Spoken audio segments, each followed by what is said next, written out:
Bueno, de todas las preguntas que nos mandaron, las fuimos ordenando por rubro y identificamos algunas que están repetidas. Entonces vamos a hacer vamos a responder de manera genérica.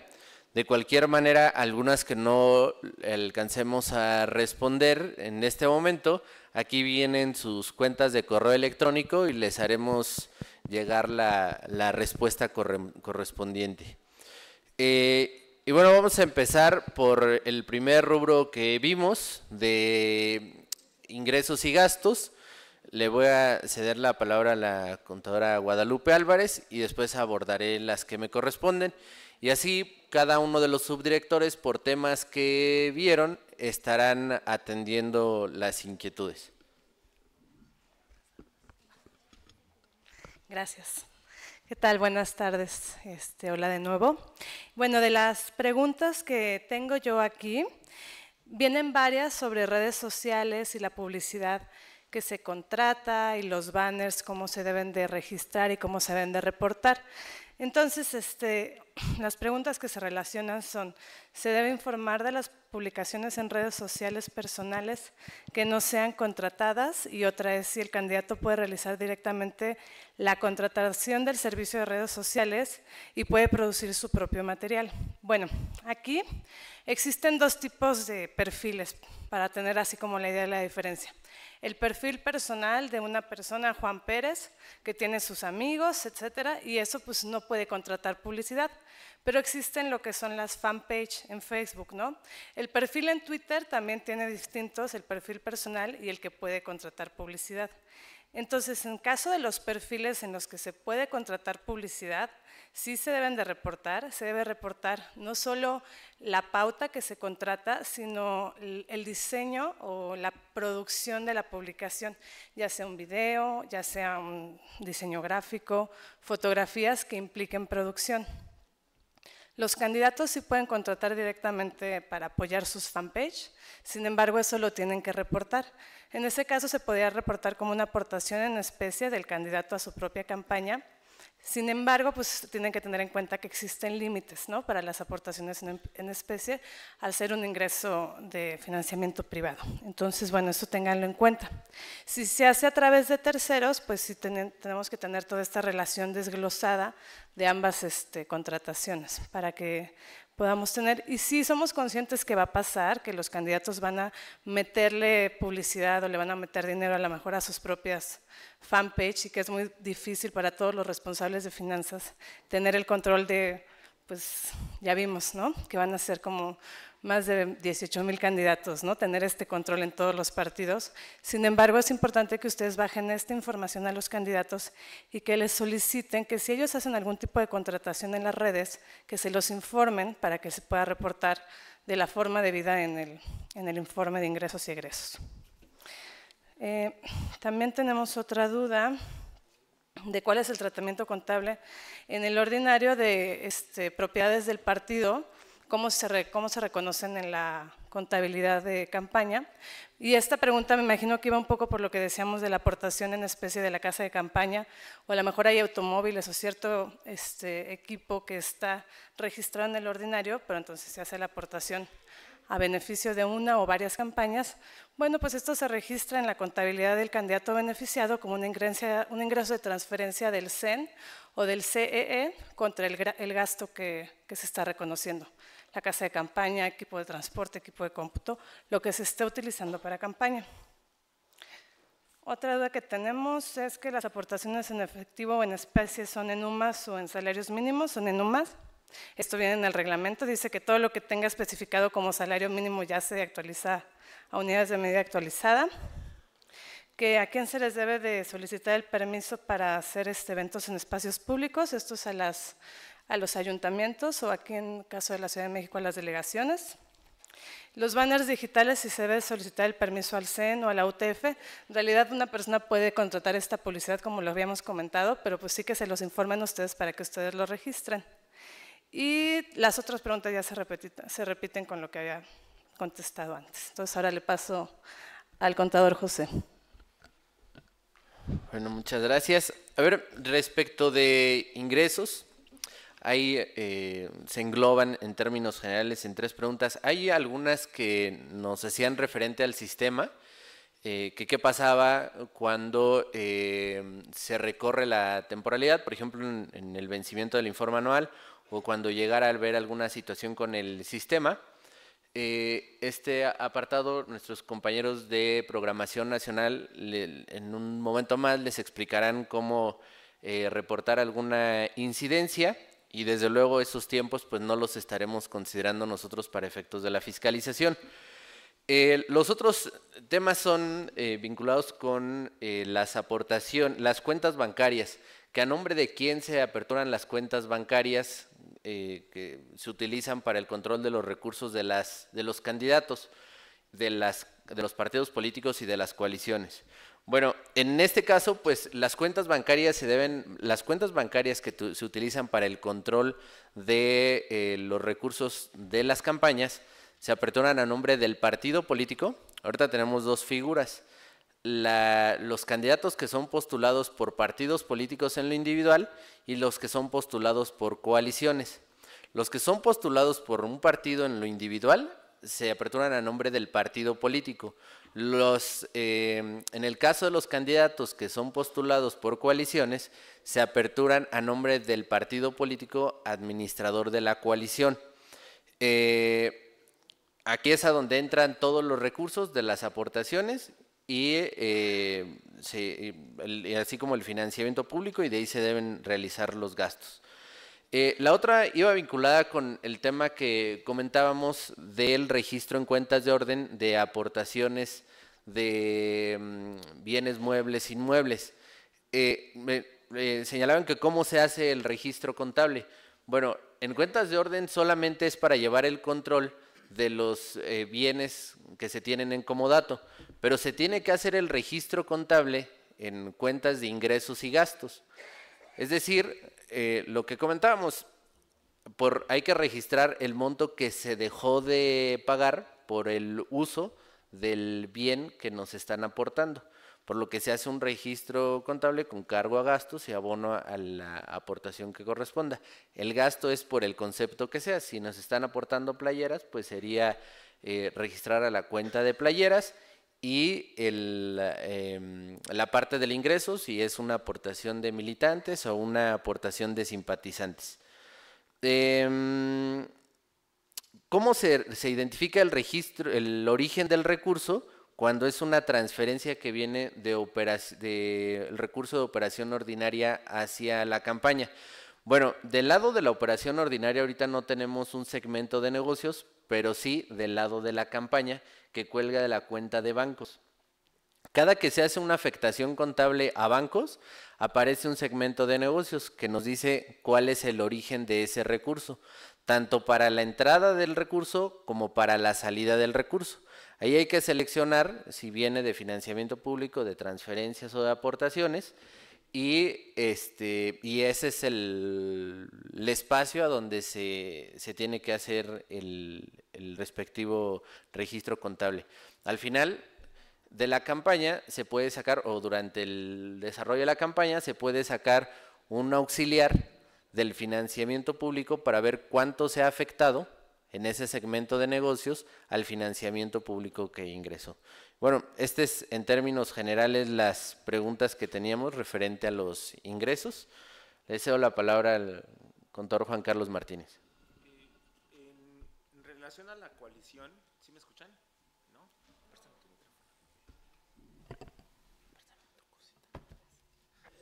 En relación al tema del tema que yo les platiqué, ya comentaba el contador Muñoz en relación a las cuentas bancarias.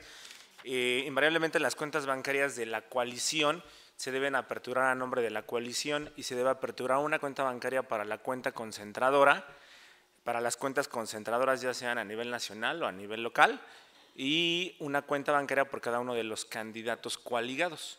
En relación a los candidatos que postule cada partido político en lo individual, se deberá aperturar una cuenta bancaria por cada uno de los candidatos. Otra de las preguntas tienen que ver en relación con los gastos. Me preguntaban acerca de contratos y comprobantes. Como les había platicado, el convenio de coalición debe establecer quién será el responsable de finanzas de la coalición, qué partido de los que integran la coalición es el responsable y así como de presentar los informes. En ese sentido, por ejemplo, si de uno de los partidos que integran las coaliciones el responsable fuera el PRI, invariablemente los contratos deberá celebrarlos el PRI con los terceros con los que realicen operaciones y los comprobantes de gastos invariablemente deberán estar a nombre de ese partido responsable de finanzas de la coalición. Y en general, pues, son las preguntas, las dudas que tuvieron en relación al tema de coalición. Muchas gracias. Le cedo la palabra a la licenciada Claudia.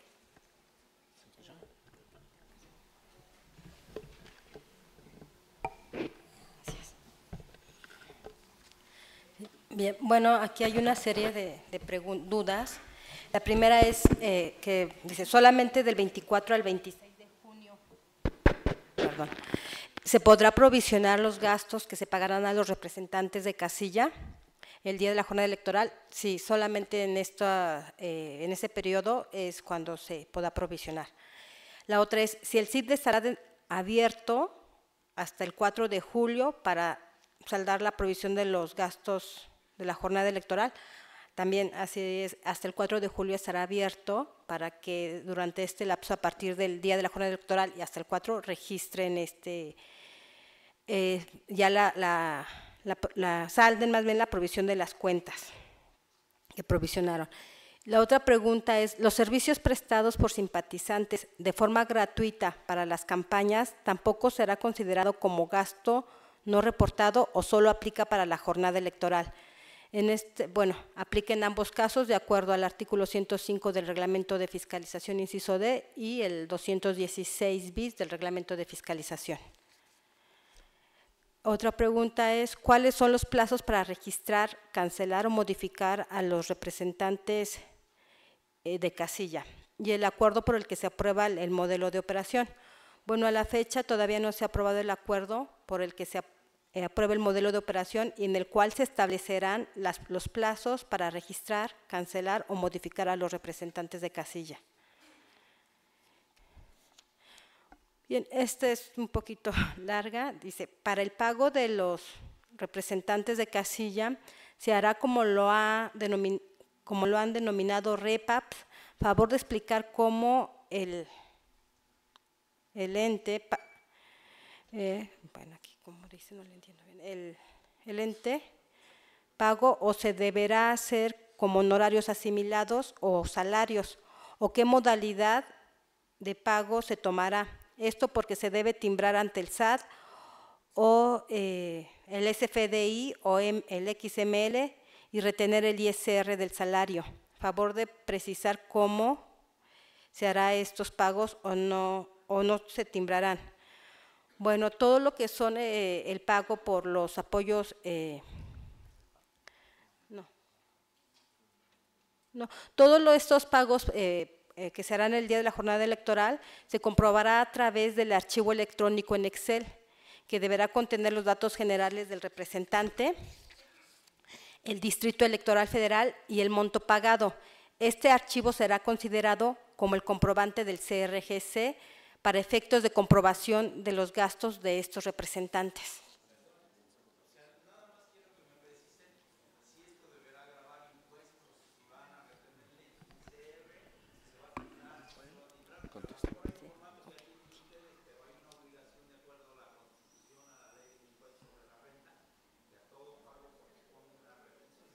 Claro.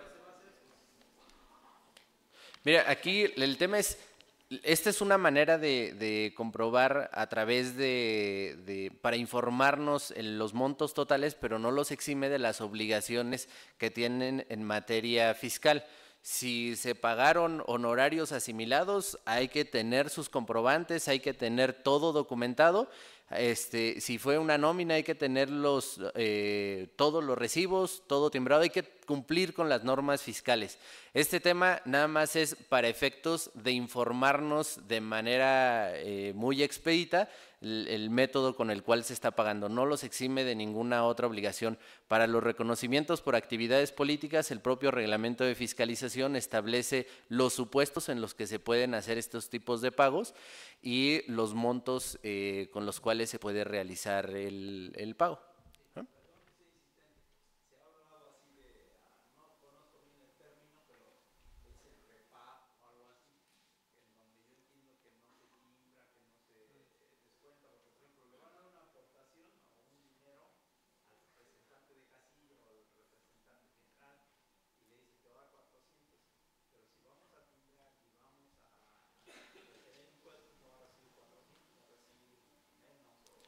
Sí.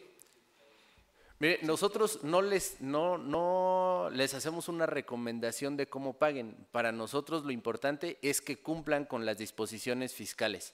Los reconocimientos por actividades políticas buscan una finalidad, que son pagos excepcionales. No es la regla. Los REPAP no van en contra de las disposiciones fiscales, más bien es una excepción para pagos excepcionales, pero la idea es que se cumpla con todos los requisitos, sea a través de nómina, sea a través de recibos de honorarios asimilados.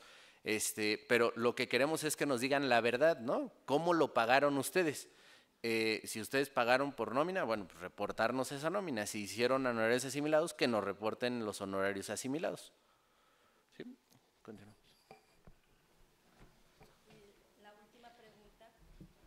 Sí, ya no. Okay. Los representantes de casillas se identificarán el día de la jornada electoral con un documento impreso o solo con su credencial del elector. Bueno, de acuerdo al artículo 259 de la LEGIPE, numeral 3 señala que los representantes generales podrán firmar sus nombramientos antes de acreditarse en la casilla y portar en un lugar visible todo el tiempo que dure la jornada un distintivo con el emblema del partido. Esto es que todos los funcionarios absolutamente deberían estar plenamente identificados e identificarse antes y durante el inicio de la jornada electoral. Y bien, bueno, estas son todas las preguntas respecto al día de la jornada electoral y le cedo la palabra a mi compañero Armando Razo. Bien. Buenas tardes. La primera pregunta de las que nos hicieron se refiere al acuerdo que comenté al final de mi exposición, al acuerdo CG 282. Aquí me hacen la pregunta, ¿qué gastos se podrán prorratear? Más bien, si los gastos que se podrán prorratear de acuerdo al, valga redundancia, al acuerdo, son los eventos o gastos espectaculares y demás propaganda fija ubicada en la vía pública, lo cual es correcto. Los únicos gastos que establece este acuerdo son la distribución de gastos en eventos, propaganda en anuncios espectaculares y demás propaganda fija ubicada en la vía pública. Aquí quiero hacer la precisión de que en este caso, para su registro, se van a crear dos cuentas para reconocer el beneficio por transferencias, tanto de quien realiza el gasto como de los candidatos beneficiados. Y en el caso de los demás gastos, estos se tendrán que prorratear reconociendo el beneficio de acuerdo a las leyes y al reglamento correspondiente. La segunda pregunta se refiere a… Dice, es un ejemplo. En el caso de prorrateo, en el ejemplo mencionado a senador le corresponde un 35% del gasto. Si fueran dos senadores, entonces les correspondería el 17.5% a cada uno. Esto es correcto. El artículo 218 en su numeral 2 nos dice que si se suman más de dos candidatos a senadores o diputados que coincidan en el mismo ámbito geográfico, el porcentaje se dividirá entre los que se involucren según la campaña que corresponda. Este mismo supuesto será aplicable a las campañas locales.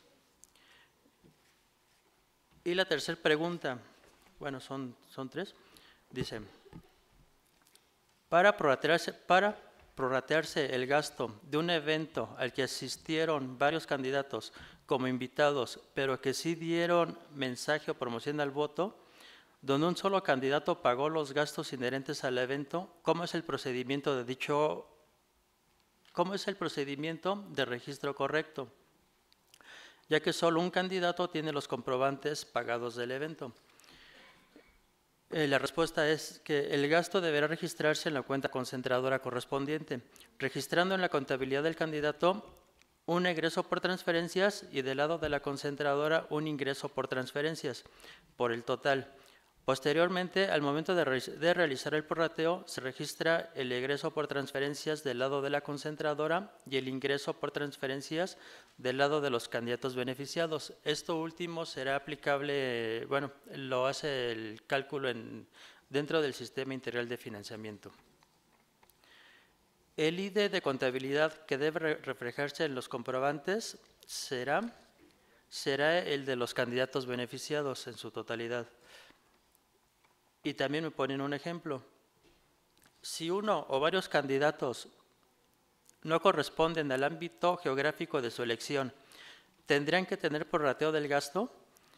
El ejemplo que me preguntan aquí no tiene nombre. Dice candidato a senador, candidato a diputado distrito 2 y candidato a diputado distrito 3. El evento se realizó en el distrito 2. La respuesta es que únicamente se aplica al candidato del área geográfica correspondiente, es decir, el total del gasto se aplicaría al candidato del distrito 2. Esas serían las preguntas que corresponderían a lo que es del prorrateo.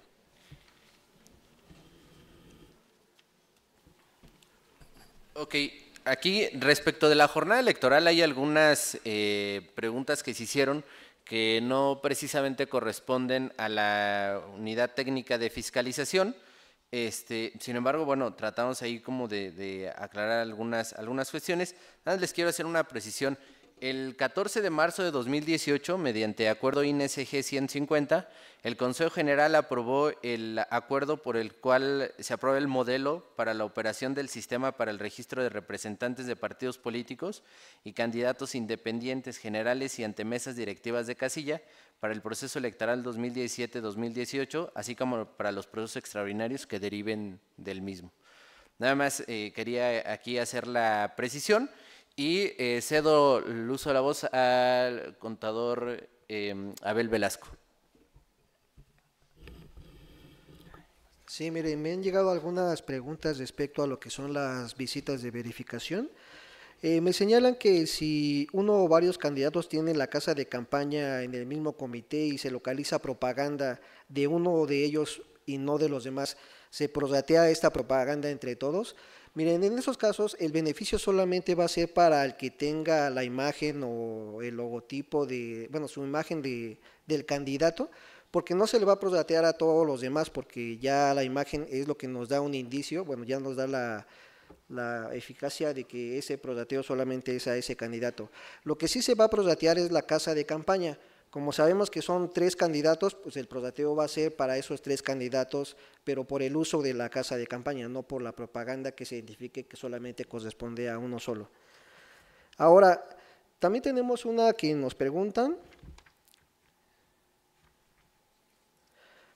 que cómo se registran las agendas de los eventos en el CIF. Cuando ustedes van a hacer algún evento agendado, el mismo sistema les pone si es realizado, por realizar o cancelado. Entonces, como ya lo tienen programado, le van a poner por realizar. Una vez que ya se termine el evento, ustedes tienen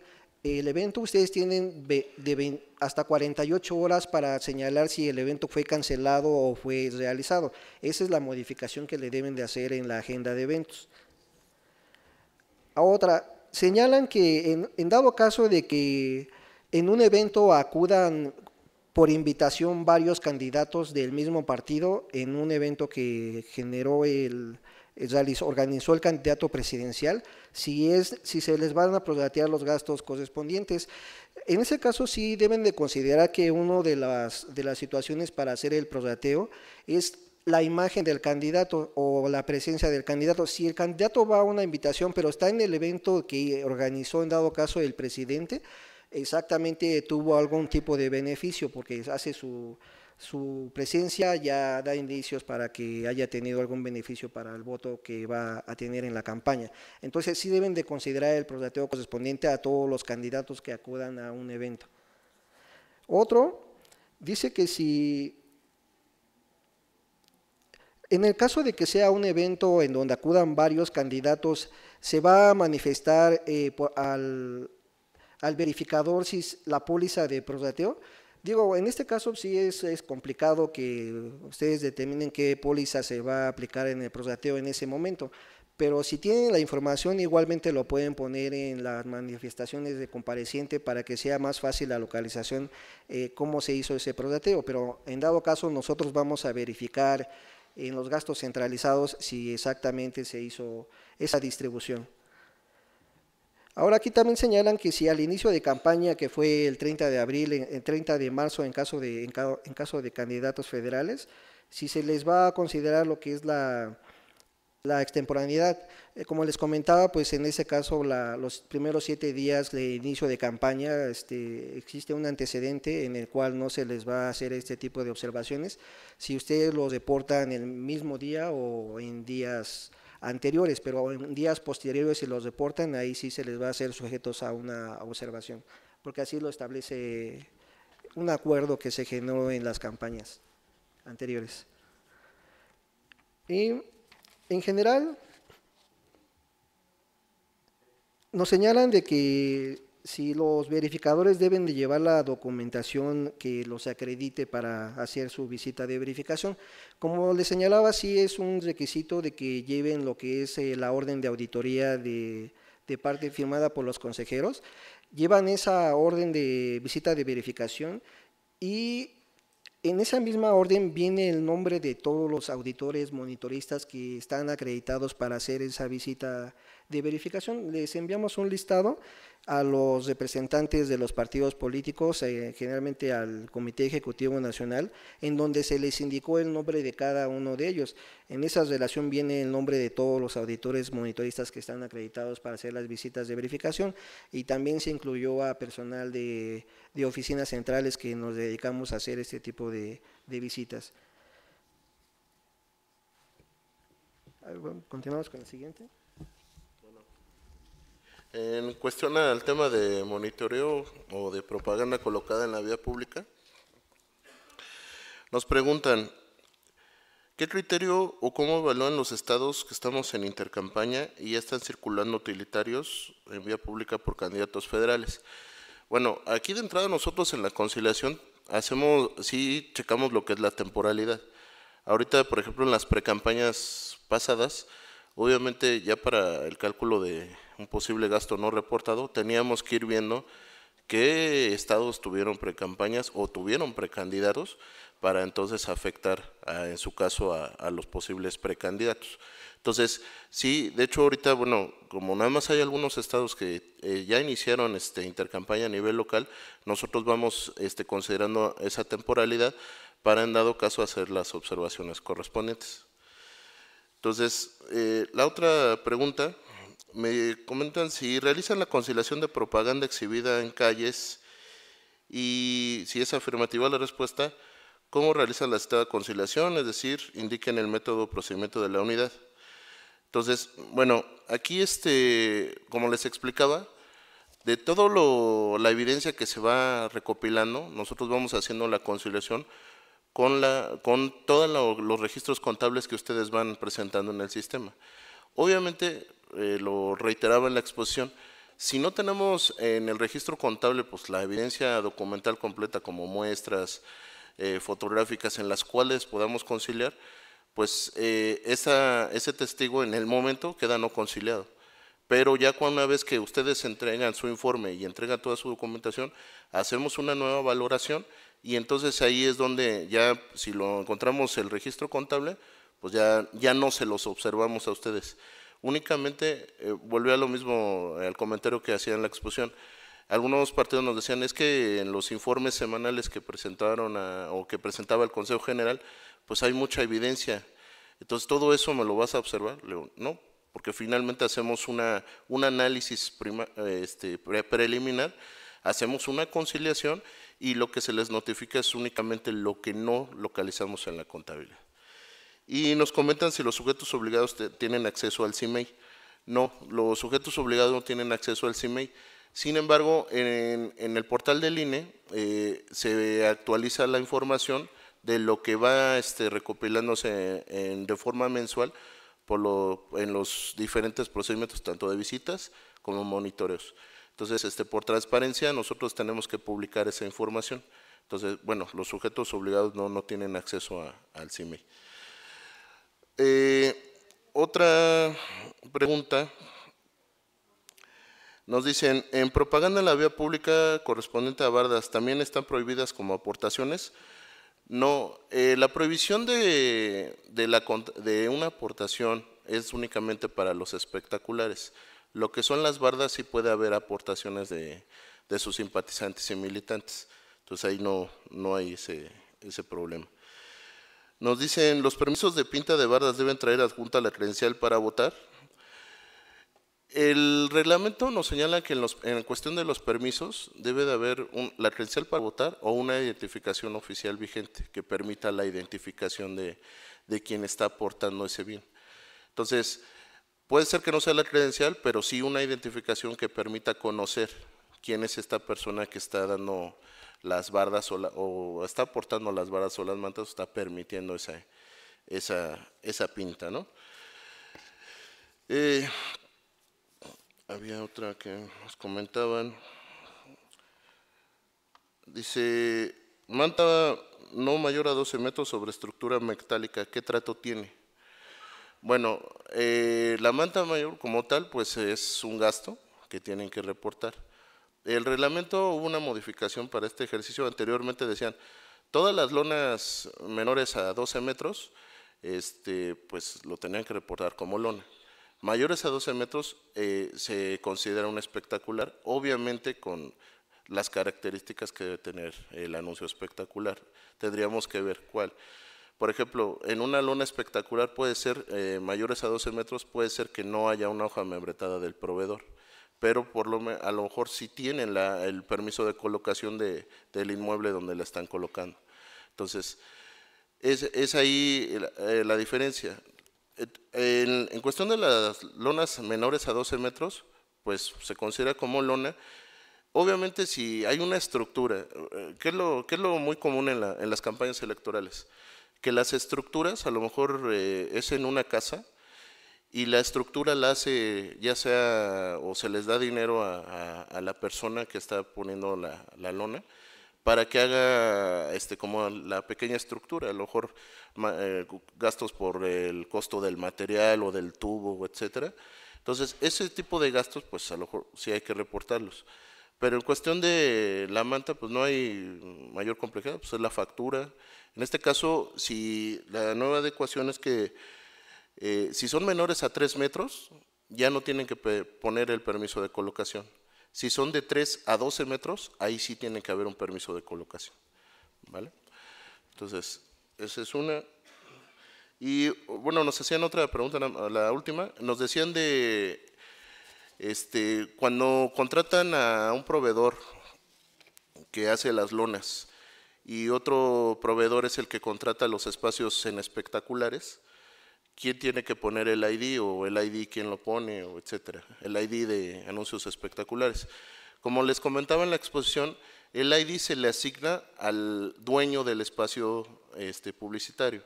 Entonces, si ustedes tienen un proveedor adicional que es el que hace las lonas, sí tendrían que ver esa parte para que haya una comunicación y en la lona que se está imprimiendo o que se va a colocar, vaya ese número de identificador del dueño del espacio, ¿sí? Obviamente pues ya tendrán ustedes que reportar el costo por la renta del espacio y el costo por la renta de la lona. Entonces, bueno, esas son las preguntas que tengo en relación a vía pública. Gracias. Bueno, nada más haciendo checando todas las preguntas generales que realizaron, creo que hay mucha inquietud respecto del tema del prorrateo. Y quisiera nada más aclarar un par de cosas.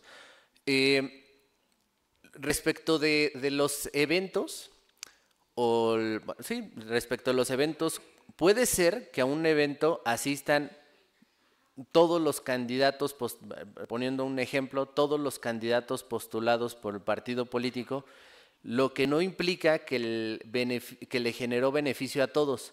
El criterio que se ha definido es solamente beneficia a los candidatos que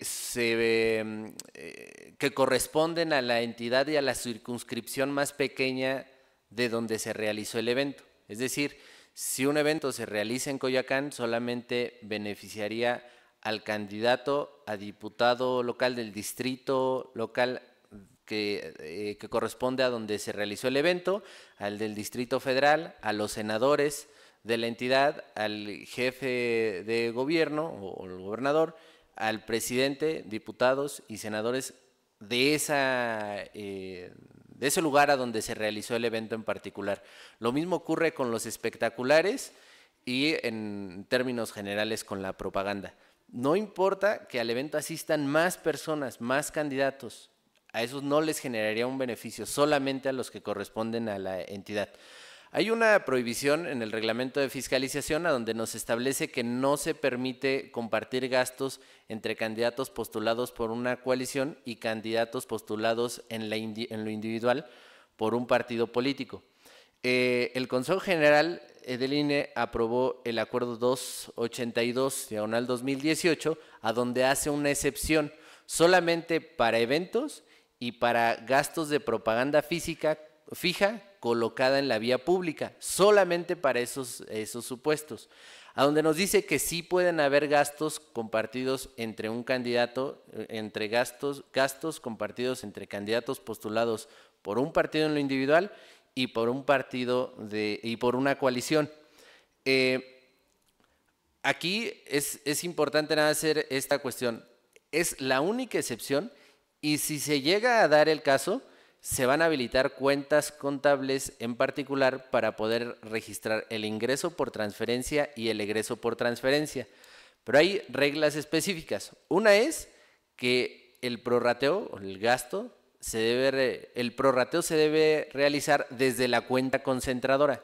Es decir, si el candidato hizo el gasto, se tiene que subir a la cuenta concentradora y de ahí aplicar el prorrateo. No se pueden hacer estos gastos compartidos entre candidatos que se estén postulando por el mismo cargo, es decir, entre contrincantes. Esa es la otra regla que hay. Y no se puede hacer no se pueden hacer transferencias entre un candidato y otro candidato, ¿no?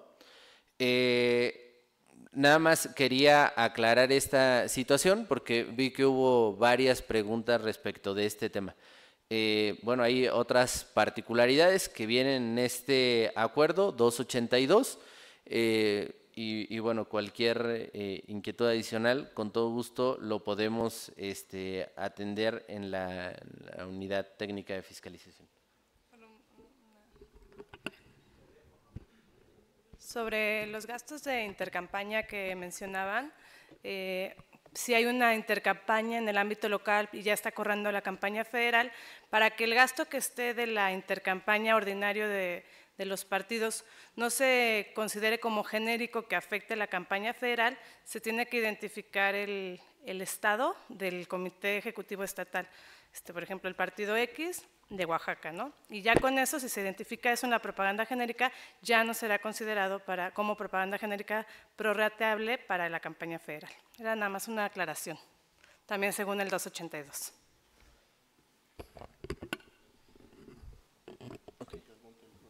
Bien, pues agradecemos la participación del área de auditoría.